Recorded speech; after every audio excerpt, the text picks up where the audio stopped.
There's one trait, one leadership theory that I've not asked you about, and I think you've kind of answered it, but I'm curious, right? I'm sure you would have heard it because it's very much related to historical examples. The great man or great woman theory, that somebody was born and destined. There is that ultimate leader destined to be around at that time. And, you know, you often hear this related to people like the Winston Churchills, you know, and those like the Nelson Mandelas. But I'm curious, what's your thoughts of that one then? Based on something you just said about that ultimate leader doesn't exist. What's your thoughts on that great man or great woman leadership? Look, I was an avid reader of books when I was a kid, and I loved books about empires and kings and emperors, and I read everything about. Obviously, no one can read everything, but I read as much as I could possibly read on Chinese dynasties, on Greek and Roman empires, Persian empires, the Prussians, European empires, the Crusades, the relationships between religion and the secular forms of governance and management, you know, and for me, I was always romantically attached to that notion, which was, and one of the great leaders that I always loved reading different stories in history about was Alexander the Great, you know, because he was so young, and if he was an entrepreneur, you know, he would be Zuckerberg. He built the fastest empire in history, and then he flamed out real quick. Exactly, also, right? Consolidation. That was it, right? Biggest empire in history, no consolidation. Yeah, and burn just as quick. Absolutely, and you know, with that great man, great woman leadership theory, I think they are like a supernova in that the amount of energy and the consumption that they bring to something, it kills them. I genuinely believe that. Whether it's Cleopatra, whether it's you know, I think Queen Victoria actually did quite well, but I think through history, I think there's always those outliers.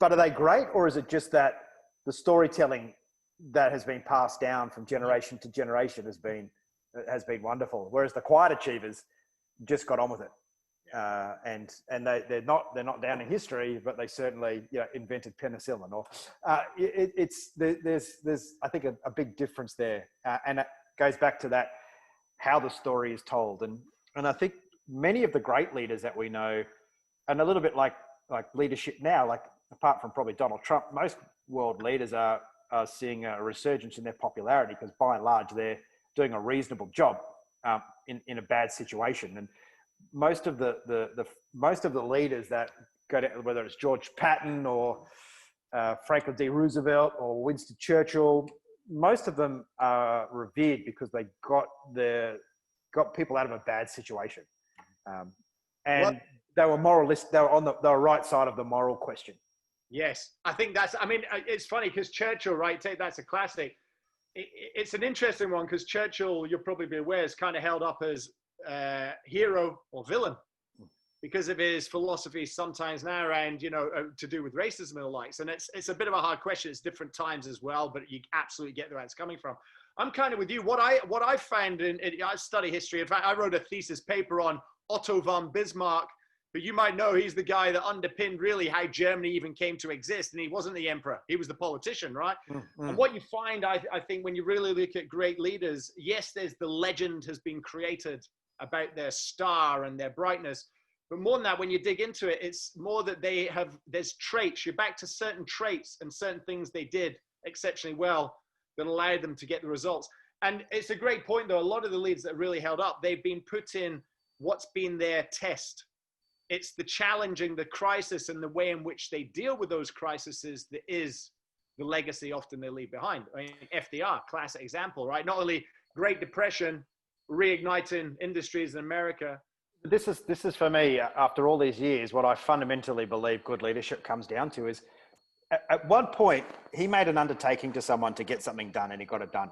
Yes. And then he was introduced to someone else, and then over time, you are the person that gets things done. And no leader is revered and held up for not doing anything. They're revered for getting a lot done and winning. And that to me is what leadership is. And it's the ability to win small all the time. And when you lose small, so you can get away with it. Fundamentally, leaders are remembered for the one big win, which is the culmination of thousands of small ones. Yeah. And that's influence. And then that's where people don't understand that if you're trying to influence someone, it's not a one-time deal. You want to sell it into a new customer. You're not going to influence them by saying, "Hey, my product's freaking great. You should buy from me because the other guys are a bunch of cocks." Like, it's not going to happen. No. And this is where leadership is. I know where I want to be in 2 years. Now, for me, I've got to figure out how to get there bit by bit. And it's that debriefing. Oops, I made a mistake. What can I learn from it? Apply the lesson. That worked. Yeah. So it's this. And having humility, right? It's having a bit of moral worth, having humility. They're not all perfect. They're all flawed. They're human beings. They're all flawed.